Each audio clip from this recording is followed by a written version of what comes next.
Good morning. I open with a song by Daniel Nemot called Inside to Find My God.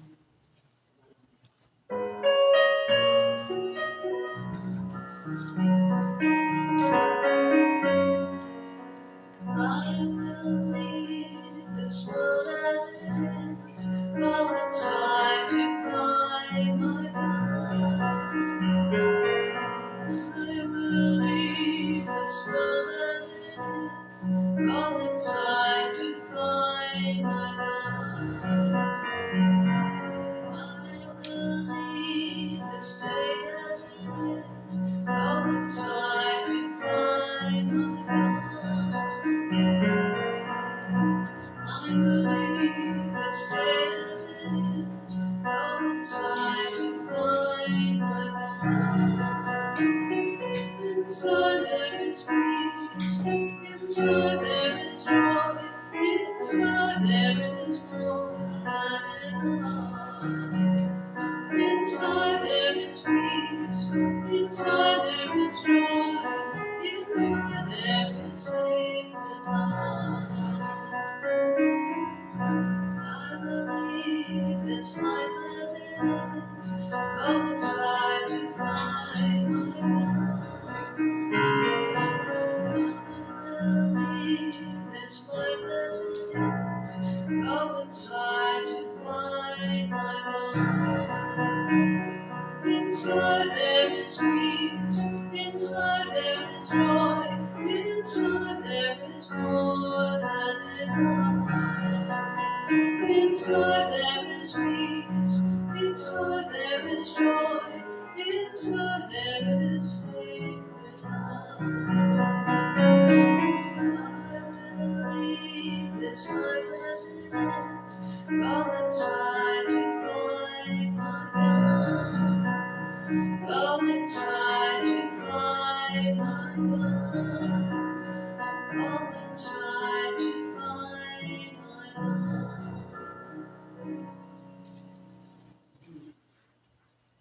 Well, good morning. Good morning. We're here. We didn't oversleep. Isn't that great? We have to thank our iPhones because they automatically change the time for us. We don't have to think about it anymore. Well, are you thinking about your garden that you're going to plant? Yep. Great. We could use some help out here when weeds start to show, and come on, let's all help with the garden around the chapel here. Okay, what are the seeds that we plant? Let's say in the beginning was the word, and every time you say a word, it goes out and it's a little seed, it goes down in the garden, and it grows. And what kind of a garden are you planting? This is what we're going to talk about today. Do you come out with beautiful words and roses and zinnias and beautiful things like that? Or do you come out with thistles and weeds and grubs and all those bad things? So when you're planting your garden, when you're speaking your word, and when you're being creative, make sure that what you are planting you really want, because you're going to get it. Okay, well, let's go and sing a song.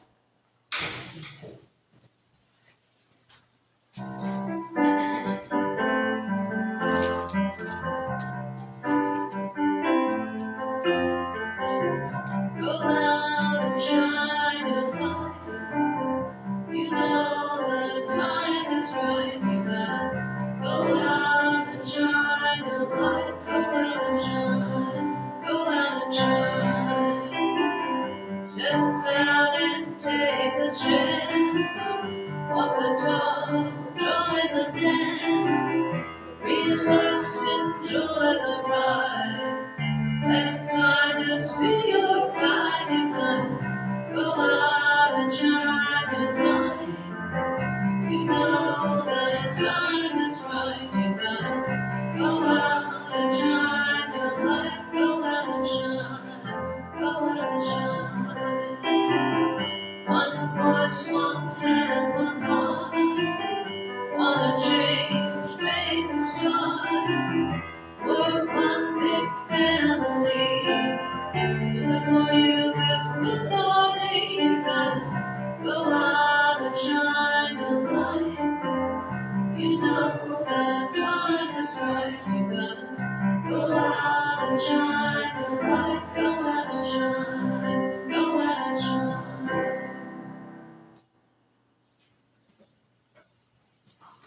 phenomenal.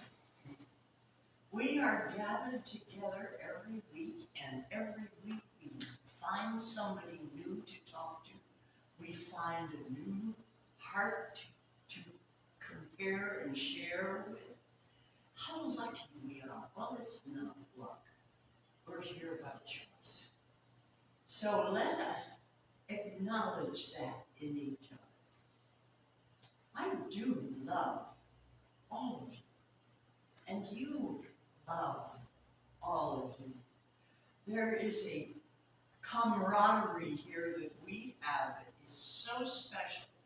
Let's honor it by standing up and I respect, I see, I love, I recognize, praise you. Can we do that together in the discipline of the song? Oh my goodness, I should have done that on my goodness.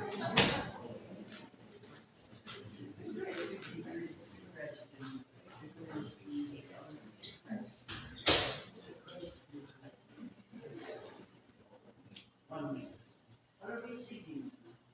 We are singing In the Silence.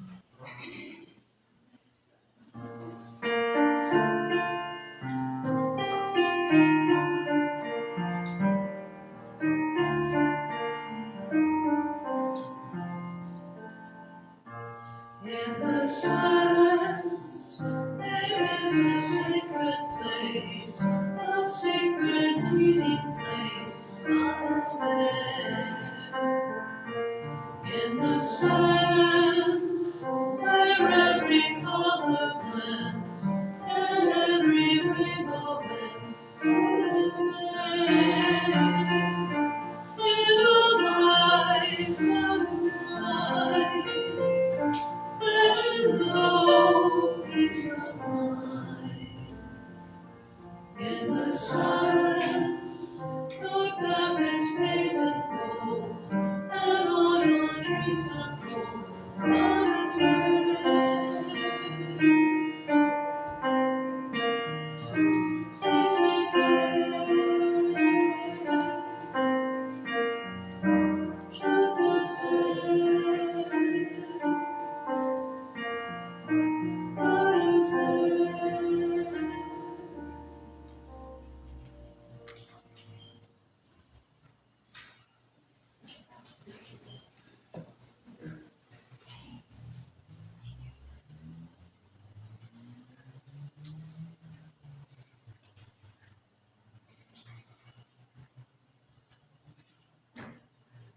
Good morning. Good morning. Well, as Susan alluded, we managed to get through the morning on time, but the time change always has a serious effect on me. I do have trouble adjusting. So I'm following Osmond's example, and I mulled over what time and change mean to me. I really don't like it. However, I looked for some quotes from well-known and lesser-known thinkers and writers to help me convey to you some ideas about change and time. From Sean Higgins' blog on the internet, I picked 3 quotes about change. The first one is attributed to Maya Angelou. She says, if you don't like something, change it. If it can't change your attitude. I struggle with that challenge every day. From a speech the Reverend Martin Luther King Jr. gave to Morehouse students in 1960 comes, if you can't fly, then run. If you can't run, then walk. If you can't walk, then crawl. But whatever you do, you have to keep moving forward. Malala Yousafzai is quoted as saying, one child, one teacher, one pen, and one book can change the world. Regarding time, the following has been said. Time does not change us, it unfolds us, according to Max Frisch, a Swiss novelist and dramatist. Harvey Mackay, an American businessman, author, and syndicated columnist, has written, Time is free, but it's priceless. You can't own it, but you can use it. You can't keep it, but you can spend it. Once you've lost it, you can never get it back. The late Marty Rubin, a South Florida gay activist, author, and journalist, reminds us, seize the day, then let it go. And finally, I'll end with a quote from the late Pope John Paul II. The future starts today, not tomorrow.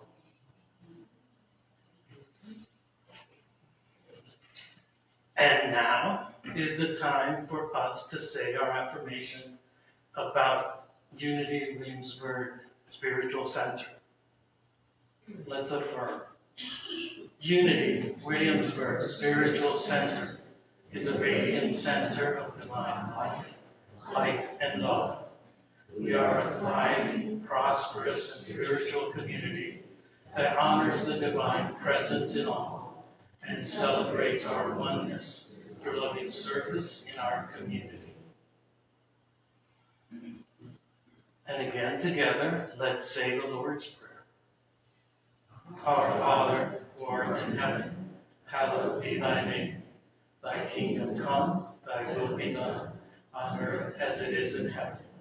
Give us this day our daily bread, and forgive us our debts, as we forgive our debtors. And lead us not into temptation, but deliver us from evil. For thine is the kingdom, the power, and the glory, forever. Amen. Please let us stand and sing. So I've been playing and singing this song for a long time. But I hadn't played it in a long time, so I thought it would be fun to bring it back out. But the words are different than what I first sang, but it's still really wonderful. The lyricist is Christina Hoogman, and she changed them, I guess, for Unity. They're really very cool.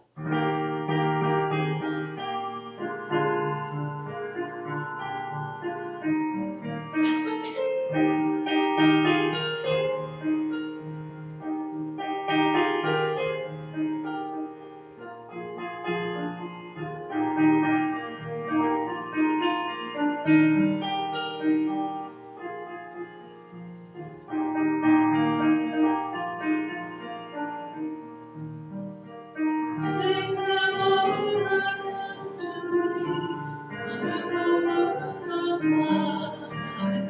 Let me know that you see, wonderful words of mine. Words of life and beauty, teach me faith and duty. Beautiful words, wonderful words, wonderful words of mine. Beautiful words, wonderful words, wonderful words of mine. Words of promise for all mankind, wonderful words of mine. Bringing comfort and peace of mind, wonderful words of mine. Promises which give me, words of treasure dearly. Beautiful words, wonderful words, wonderful words of mine. Beautiful words, wonderful words, wonderful words of mine. Words of wisdom enrich my soul, wonderful words of mine. Ever strengthen and make me whole, wonderful words of mine.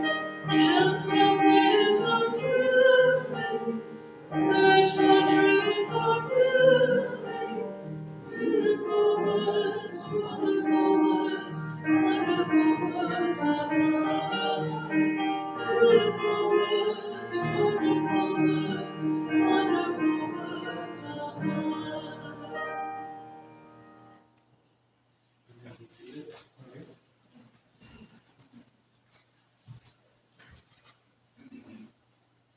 Namaste.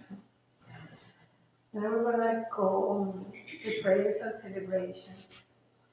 If you have someone you like a prayer for a situation or a celebration to, hold them in your heart.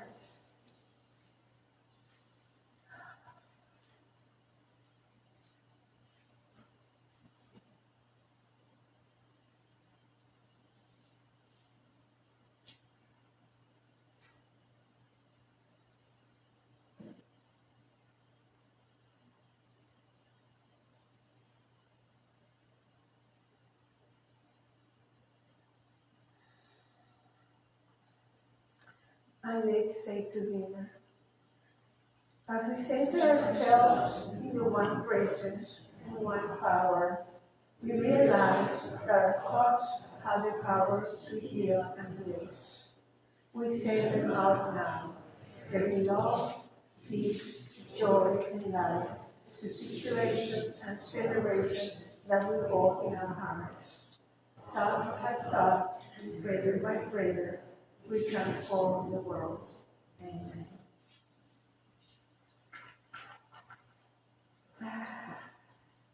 This is the fourth Sunday of Lent, so we're just doing the Unity progression until we get to Palm Sunday and Easter Sunday. Jesus clearly saw faith as the antidote to fear. After a busy day of teaching and healing amid great crowds, Jesus got into a boat with his disciples and headed into the Sea of Galilee. He promptly fell asleep, oblivious to a growing storm that was swamping the boat. The disciples cried out, "Lord, save us, we're perishing." The disciples reflect our human fears, and Jesus models the courage of our divine nature when he got up and rebuked the winds and sea. I will read this affirmation once, and then I'll invite you to read it with me. And the affirmation is, I let go of fear and know that I am safe and secure in God's protection. So now let's say it together. I let go of fear and know that I'm safe and secure in God's protection.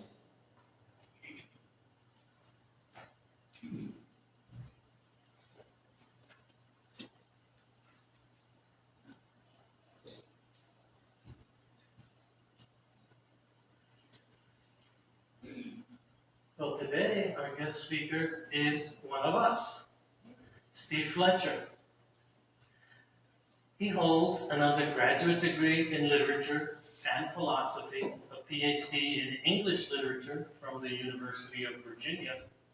He has been, among other things, a sailor in the U.S. Coast Guard, a college professor teaching both literature and film, a self-published author, a nursing home security officer, a wine merchant, and a tour guide at Jamestown Settlement. He has obviously never been able to hold a job. Currently, he's a volunteer with the Riverside Hospice. I'm excited, and I hope you're excited to hear his message on mystics and non-duality. Please.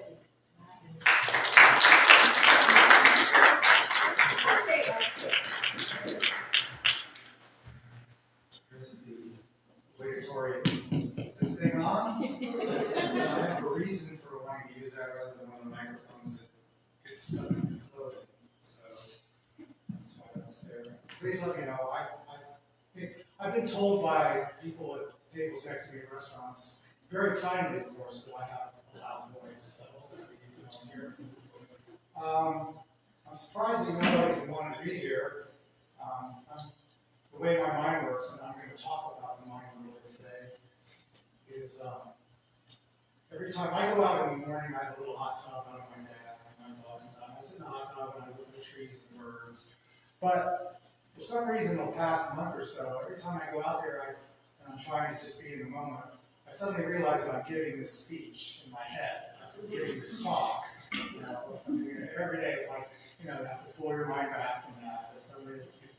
And God, it was so brilliant, and there was such You know, so I'm surprised you want to be here because this is very redundant, but let's do it one more time and get it over. Okay, I wanted to get a couple things out. I'm not a teacher. I don't have, this is all just on my own interest. I've spent a lot of time studying and being on YouTube or whatever, but so I'm not an authority figure on anything I'm about to talk about. And the opinions given are not mine. Well, they encapsulate some of my beliefs, but I'm not speaking from my beliefs, what I tell you. This is all something that's come from somewhere else.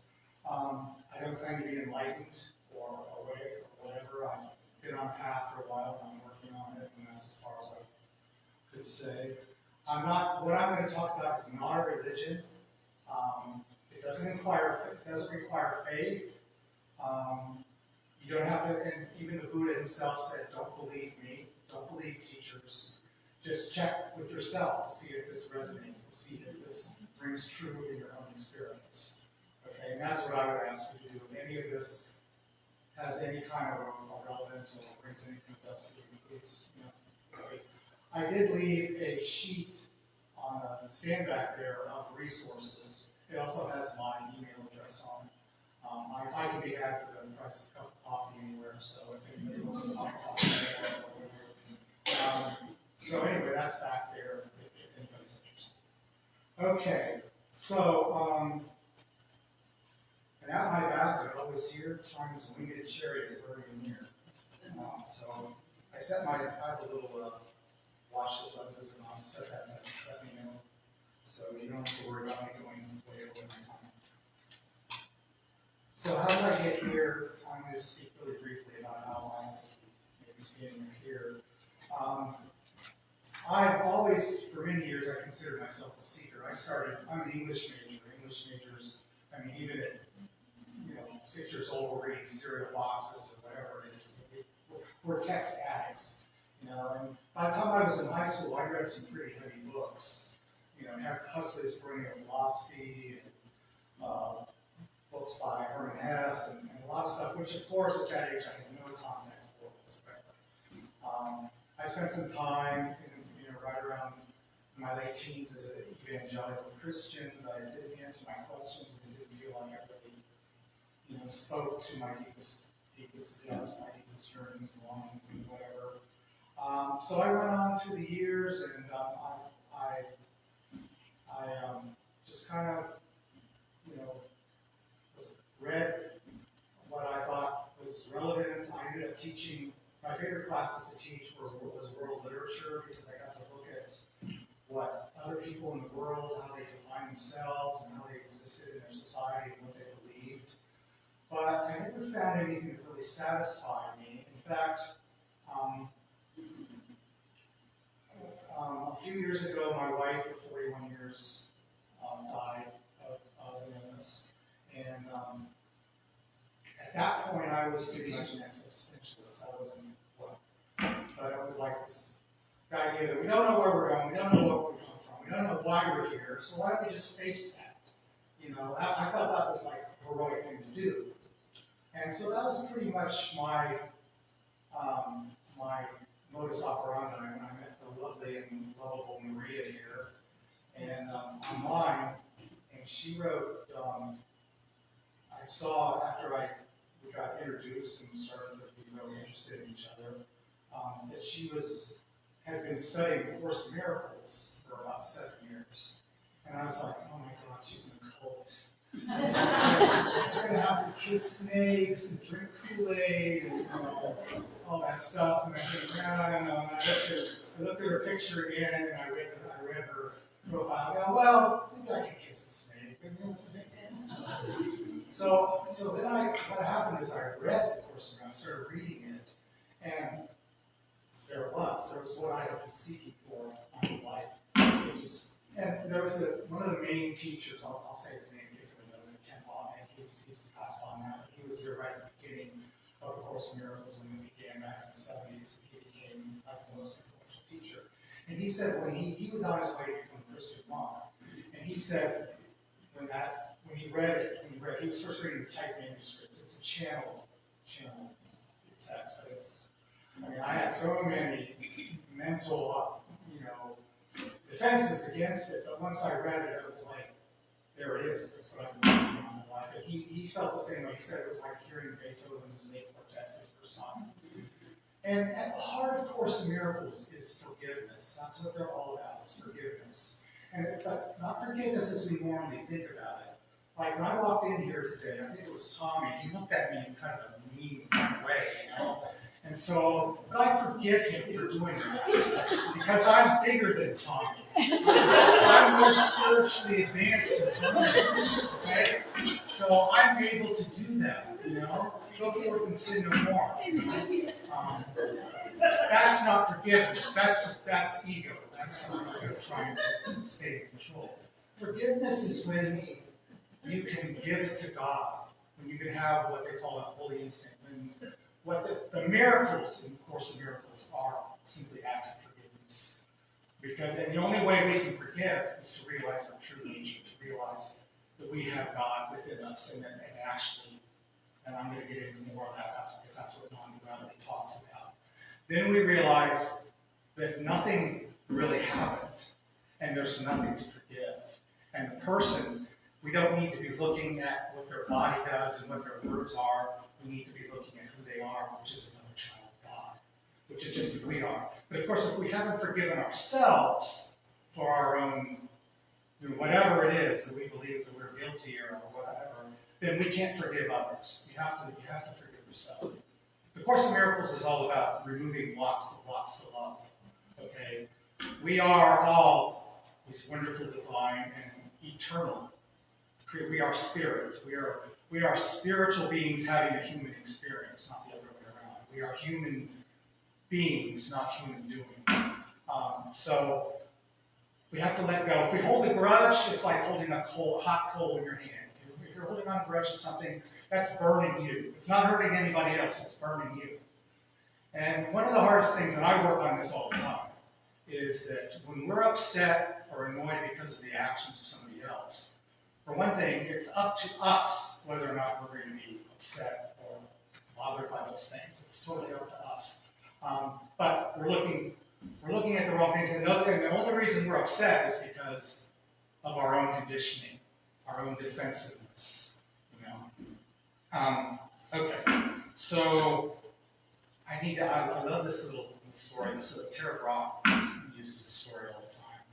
That you're walking in a park, you see a dog chained to, you see a dog, and you say, oh, it's a cute dog, maybe I'll pet it, and you walk over, and it lunges at you and snarls and looks like it tries to bite at you, and you're like freaked, and you're like, well, the hell with this dog, And then you look closer and you see the dog has its leg in a trap.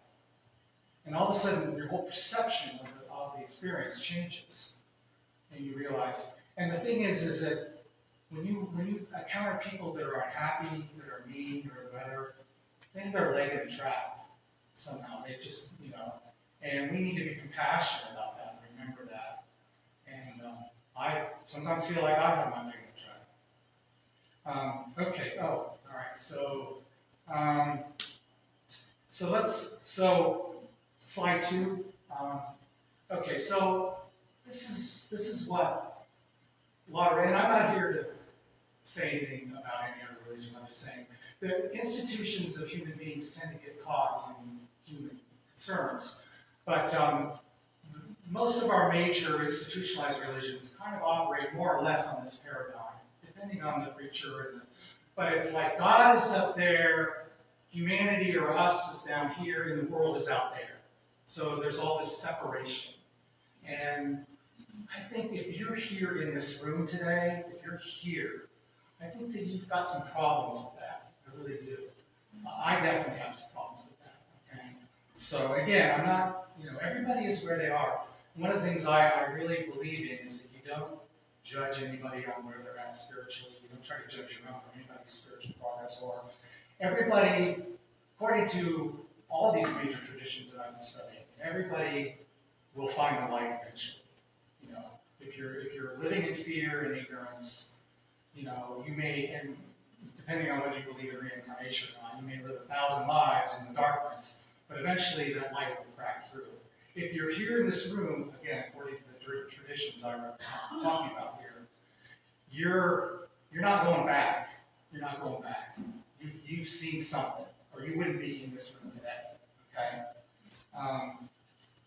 All right. So, I forgot.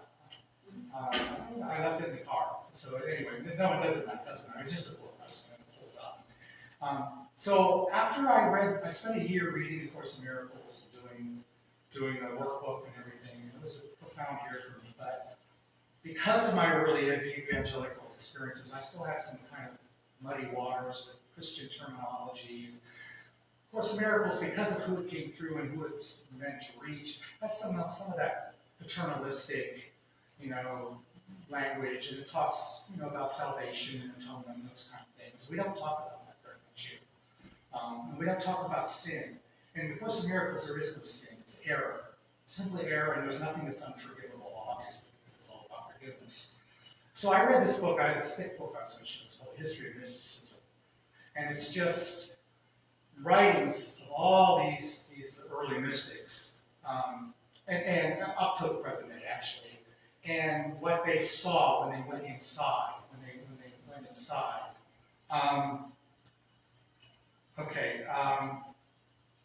So I'm going to read, no, I can't read the more passages, but there was a passage that says,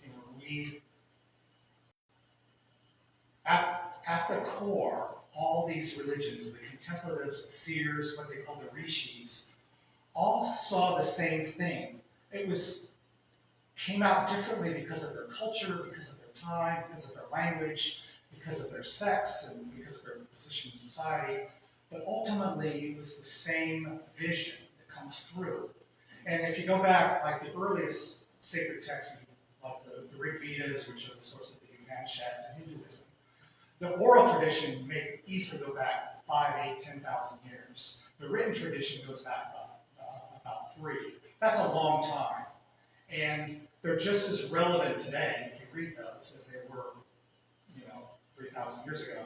And they've been, I won't say perfected, but, generation after generation after generation after thousands of generations at this time, people have taken these and have used these techniques to look inside and to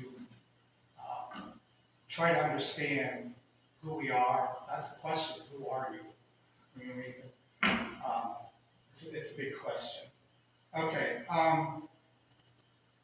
So, next slide, please. Okay. So they had the seers. This is an ancient sculpture, and it's a sculpture of. It's meant to show Purusha and Praktika, which are the male, sometimes defined as the male or the female powers, or that there's this immanence, this just being that doesn't know itself. And then there's the manifestation of that. And so sometimes, the male is the one that sits the yang, and then the female that goes out and manifests the world, the universe, and all this. But in the conceptions of all these people, this was a dualistic, just a way of thinking about it. But they said there is no duality. This is all aspects of the one reality. This power, this light, this awareness, this energy, this consciousness, this Godhead, whatever you want to call it. Okay. I'm realizing I have to start. Okay. So I'm going to reveal in a minute, by taking off clothing, the highest truth that I found in my life. This is the highest teaching. This is absolutely it. And I hope you're suitably ready to learn. Okay. That's why I didn't want to wear it. I can see myself. Okay? I don't know if anyone's familiar with this. This is what the Hindus call Mahavakya, one of the great sayings. Tat tvam asai. Thou art that, or that thou art. What does that mean? that is everything. Everything. And you are that. You are that. I am that. We are, right now we're in these temporary, localized mind-body constructs, and we're having this experience. But what animates us and every sentient being is this life force. And the reality that we're projecting, all our experiences now, all you ever have is experience. Everything that you have is just simply experience. Materialism, if this is real, that's a religion. The physicists, they can't prove it. They can't prove it. So they can't prove that there's anything outside of our own experience. And next slide, please. I must have put them out of order. This is going well, isn't it? Okay. Can we go to the next slide? Okay, I'm not going to spend much, I don't have much time to spend on this. But there's this paradigm. We all think that the world's out there and it's coming in through our senses, and we have a brain, and we're in here, and we have it. The other idea is that you're simply awareness. We are all awareness, and all these things, it's like they say in the movie, the call is coming from inside the house, okay? Your experience is all happening within you. You hear a sound, you see a sight, it's actually within you. I really don't have time and I wasn't planning to spend a lot of time on that. Okay, I want to read a few quotes then. So this is a realization that everything is simply the mind of God, the manifestation of God, the mind of God. Call it whatever you want, dark energy. I call it love. Because the reason the happiest that we are as human beings is when we're connected is because we know in our deepest selves that we are connected, that we all share a single source of this love, of this awareness. So one of the famous, all is Brahman, that's another Mahabharata, another famous phrase. All Brahman is their word for everything, for the whole creation. One of the Vedanta teachers, Shankaracharya, says, Brahman is the only truth, the world is unreal, and there is ultimately no difference between individual soul and ultimate reality. And from one of the Upanishads, the one alone is real. There exists no multiplicity in the universe. The Sufi poet Rumi said, love is the sea of no end. We're a drop in it. And then the Christian mystics, Catherine of Genoa in the 15th century said, my deepest me is God, and my soul is so truly a part of him that it appears that it is he himself, and he has no other life. I have no other life than his. And Meister Eckhart, 13th century Christian mystic, said, my eye and God's eye are one seen, one known, one love. Okay. So, and Richard Rohr, who was a Roman Catholic priest I think he's in Alpha right now, said, unfortunately, the vast majority of Western Christians, Catholic and Protestant, still think of God as out there because they have not had any inner experience. That is why it is so easy to remain dualistic. What's that? Oh.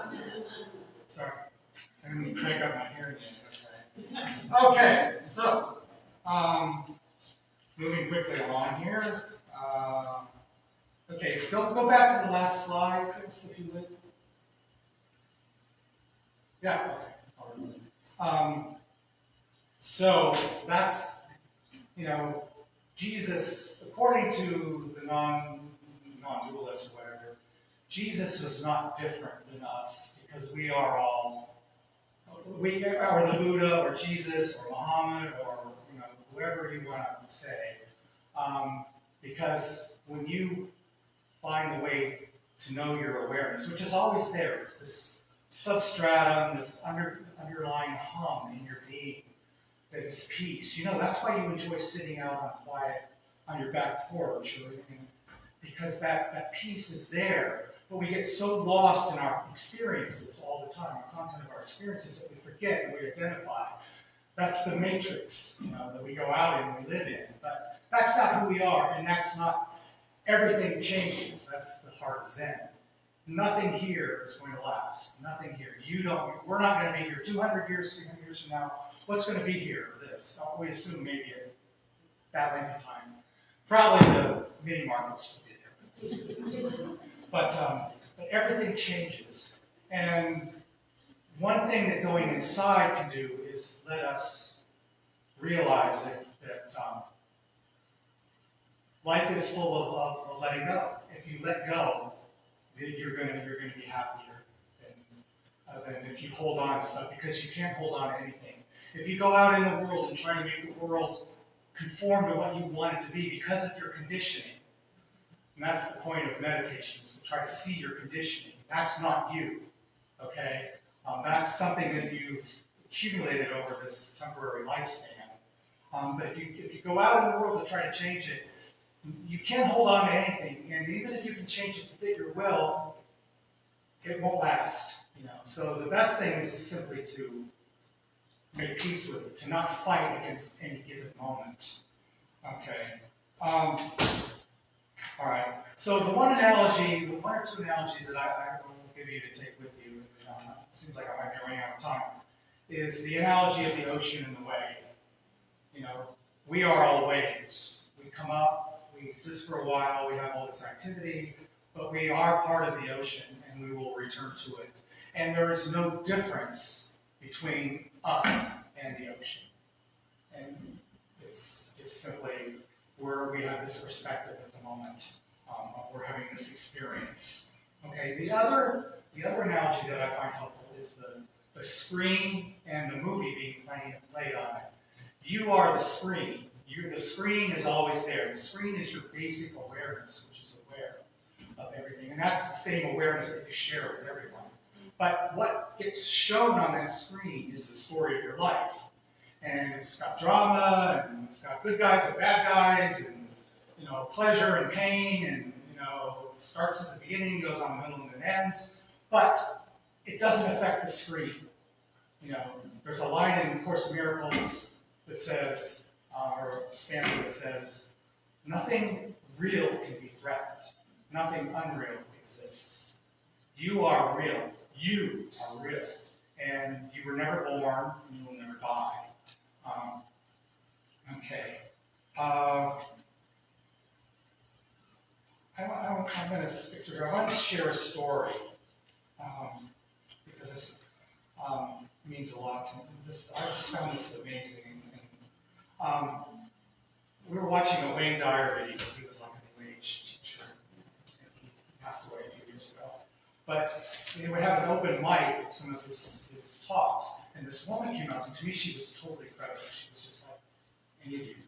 And she said she had pulled into a parking space in a downtown spot, and she got out of her car, and some man was there, and he was furious, because apparently she had taken his space or whatever, and he was threatening and abusive and nasty and loud, and he terrified her. So she went and she managed to get into this store, and she went right to the ladies' room. She sat there, and she was a wreck, and it took her a few minutes to come back to herself to some degree. And then what she forced herself to do was to just close her eyes and imagine the man and say over and over and over again, I love you. I love you. You are a child of God. I love you. I love you.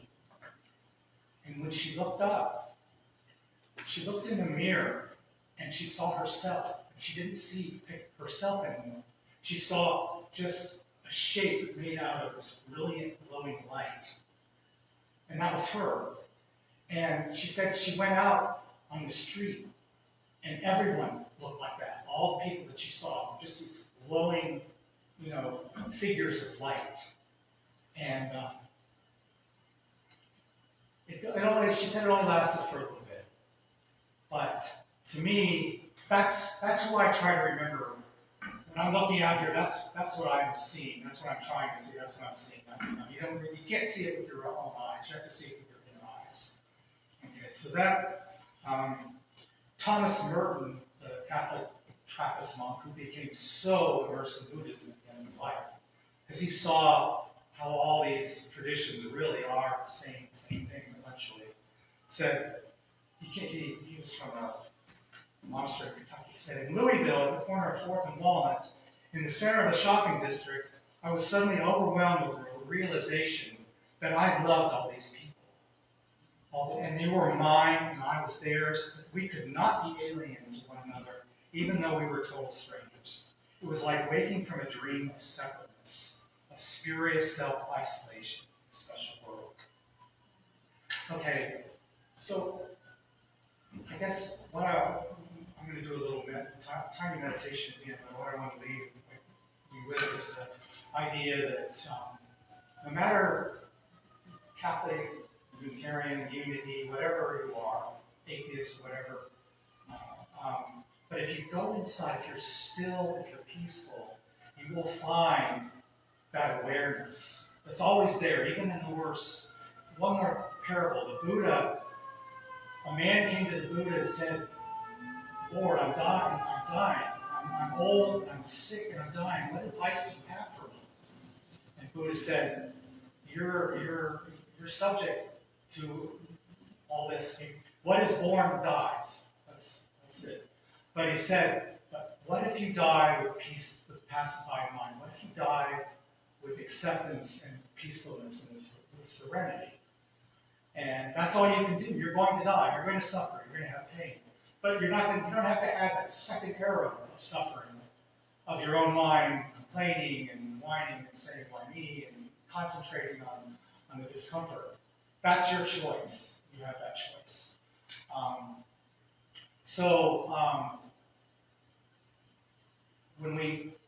When we go inside, we can find that part of ourselves that is, be it below or beyond or above, whatever metaphor you want, the things that happen to us in our daily lives. It doesn't mean, the Buddhists say, oh, it's an illusion.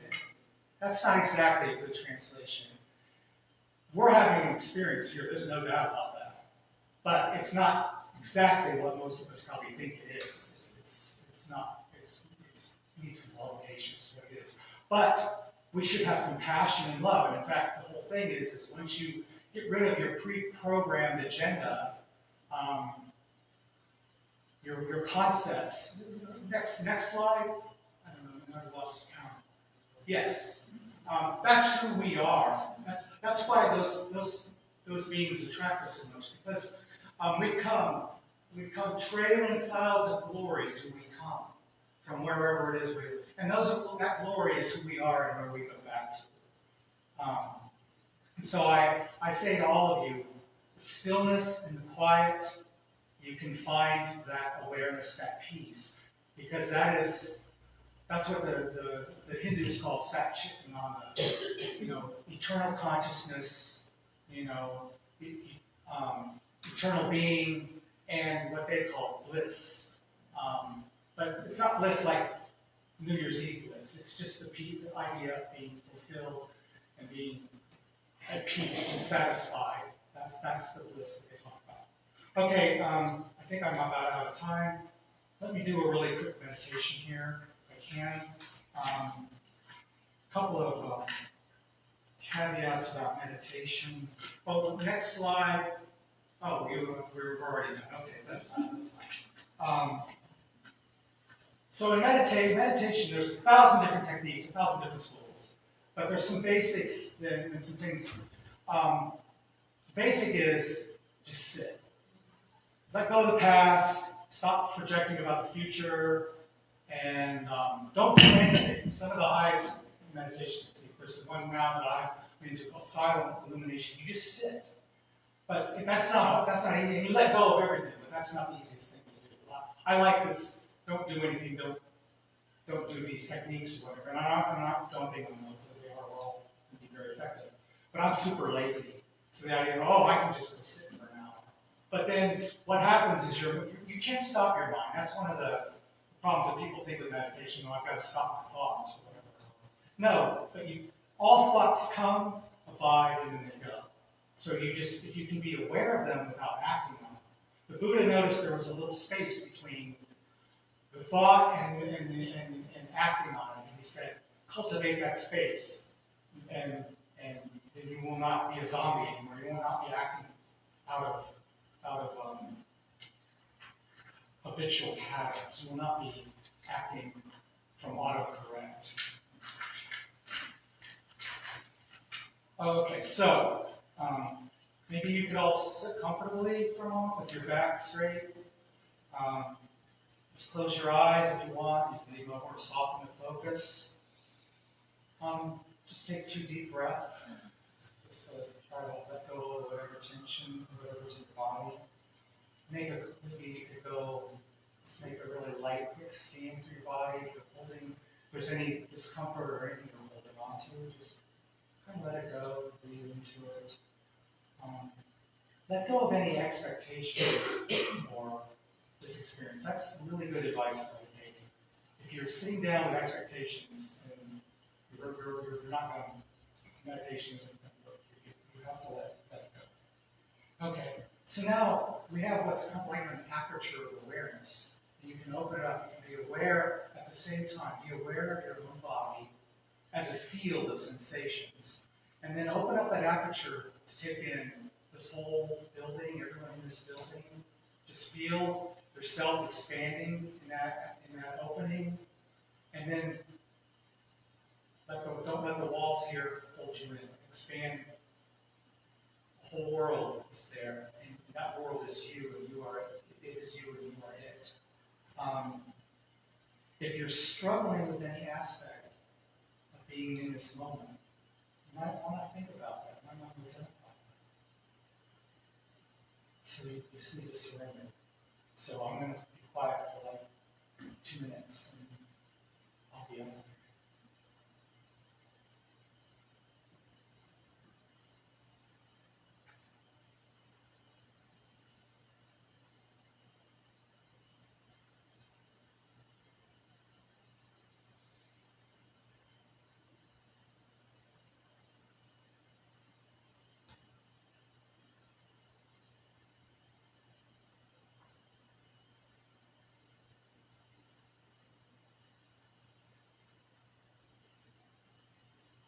Okay, you can do this anytime. Obviously, don't close your eyes if you're driving. Not really good.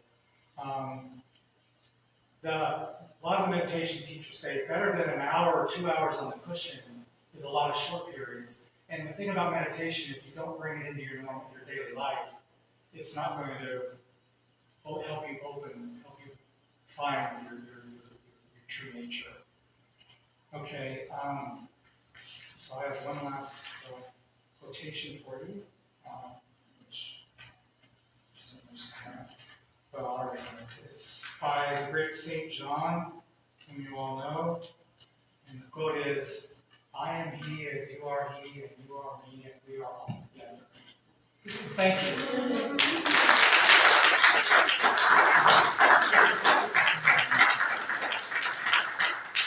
I'd like you to join me on the chorus of this next song, All You Need Is Love.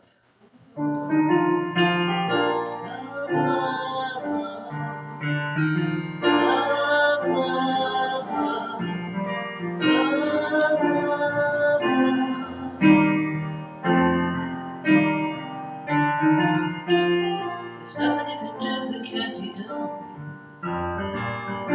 Nothing you can say that can't be sung. Nothing you can say, but you can learn how to play the game. It's easy. There's nothing you can make that can't be made. No one you can say that can't be saved. Nothing you can do, but you can learn how to be in the time. It's easy. All you need is love. All you need is love. All you need is love. Love. Love is all you need.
Steve for sharing his search with us. And I think he's given us a lot to go with and take with us to our home.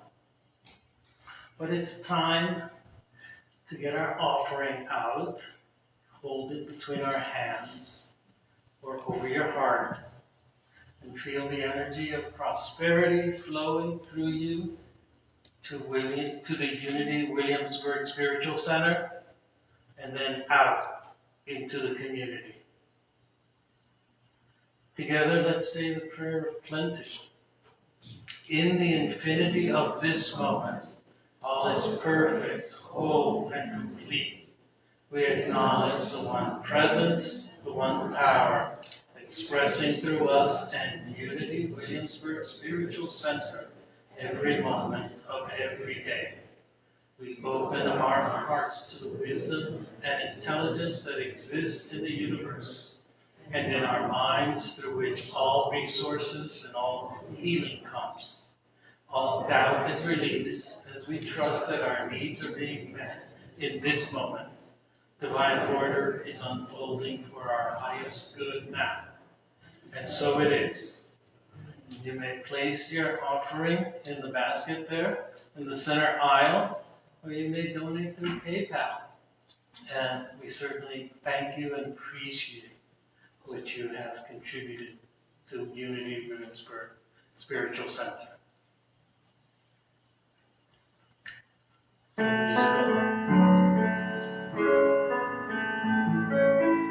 I am so blessed.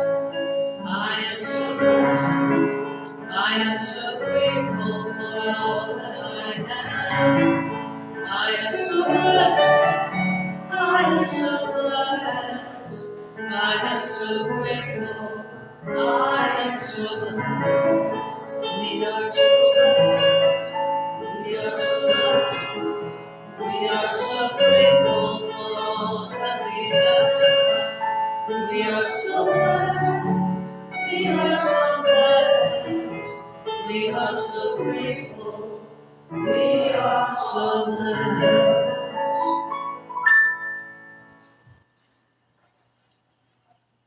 Now we're gonna bless our offerings. Sweet Spirit, we are grateful for all that you share with Unity Williamsburg Spiritual Center, helping us to be able to meet here for services and events that we also share with our community and beyond. Amen.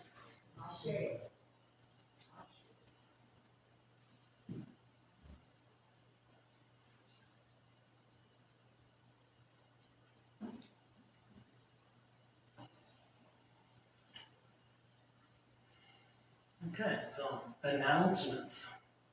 Next week, we welcome Kanda Lambert as our guest speaker. Kanda is a successful songwriter, singer, musician, and former music director. We have welcomed her many times to Unity Williamsburg Spiritual Center to enjoy her musical gifts, and we're excited to hear her message, the healing power of music and sound. So please join us next Sunday. This Saturday, March 16th, we will celebrate the spring equinox with an Ostara service led by Reverend Denise and Kanda. Come join us as we celebrate the transformation from winter to spring and the rebirth of life energy. Bring your own drum or another instrument that serves the same purpose, like a bottle of vitamins. The event is from 11 a.m. to 12 p.m. There are flyers in the podium in the back with all the necessary information. We will have our next Super Sunday on March 24th. Our soup chefs will be making homemade white chicken chili, sounds good, for pickup after the service. A vegetarian version will be offered as well.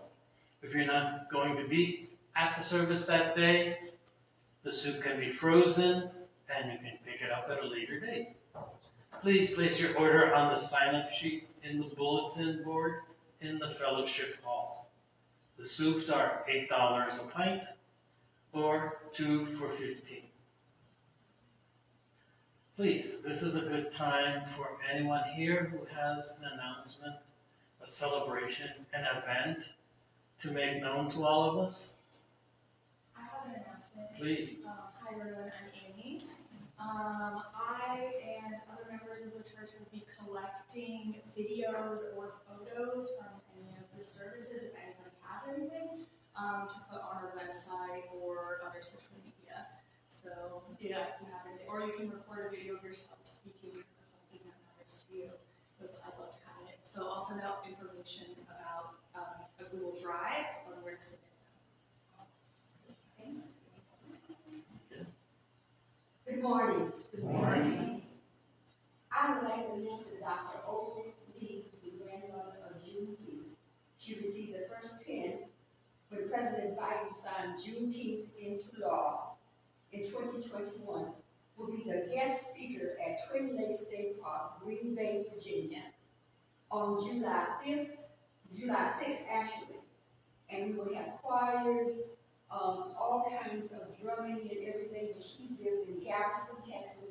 Just to inform you a little bit, her house got burned down in 1937 on Juneteenth by white rioters, and she made it her walk to walk. She got 1.6 trillion signatures to make Juneteenth become a law. And then what she decided to do was walk 2.5 miles in each state.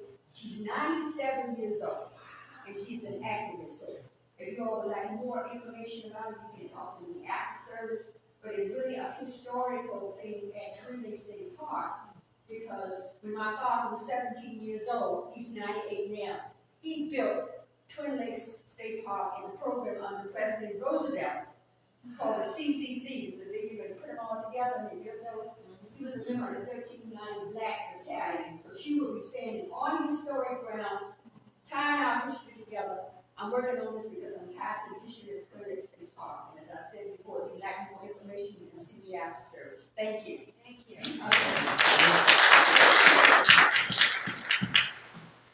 And if you could share some in writing later to remind us as we get closer to the event, it would be greatly appreciated. Yes? So I have a question for everybody. The question is, dual, I guess. We've been told that y'all would like to have a class on what is Unity. So if you're interested in that, and or if you are interested in, and this would happen right after the service, maybe 2 Sundays in a month for about an hour. And then, if you're interested in affirmative prayer and what that is, and how we pray, we can do that for 1 hour after the service as well. Going forward, not sure when, we want to figure out how many people are really interested in this before we set a date. So, if you're interested, raise your hand. What was the first offering? What is Unity? Oh, the first was what is Unity, and the second one is affirmative What is prayer. a Unity, Okay. Thank you, I didn't hear you. Exploration, what is it, Thank you. why, what we are, whatever Sure. that is. And then the other is from. Affirmative prayer, I'm interested in that. Great, thanks for the feedback. Amy, please. Next Sunday, after fellowship, we're having our March board meeting, and all of our board meetings are open. Everyone is welcome to attend.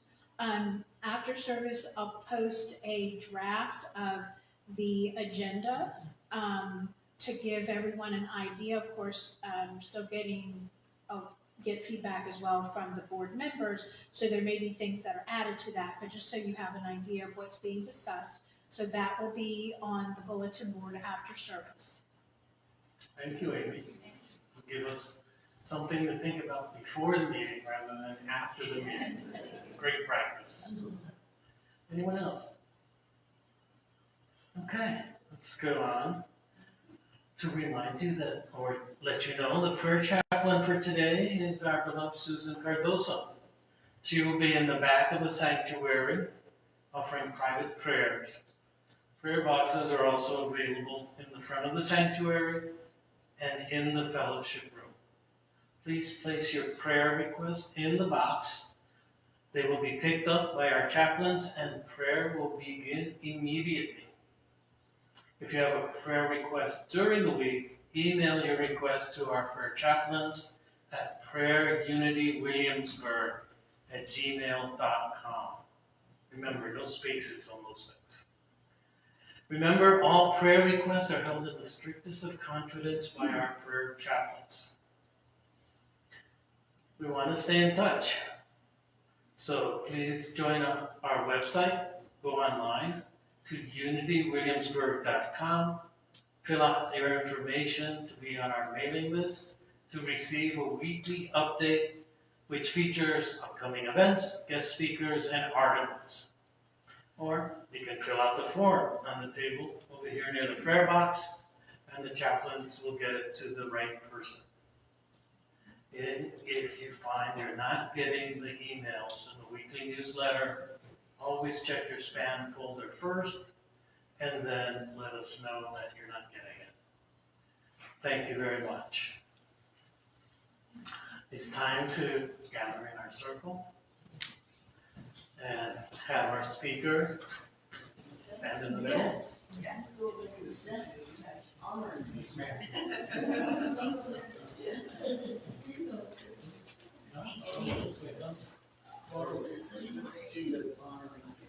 Here we go. Are you ready?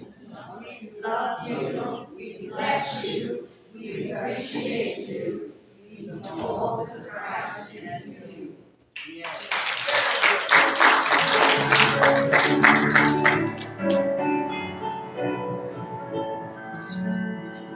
Let there be peace on earth, and let it begin with me. Let there be peace on earth, the peace that was sent to me. With God as creator, family all are we. Let us know each other in perfect harmony. Let peace begin with me. Let this be the moment now. With every step I take, let this be my joy this time. To take each moment and live each moment in peace eternally. Let there be peace on earth, and let it begin with me. The light of God surrounds us. The love of God upholds us. The power of God protects us. The presence of God joins us. Wherever we are, God is, and all is well. And we especially thank Bob Osmond for bringing us pizza.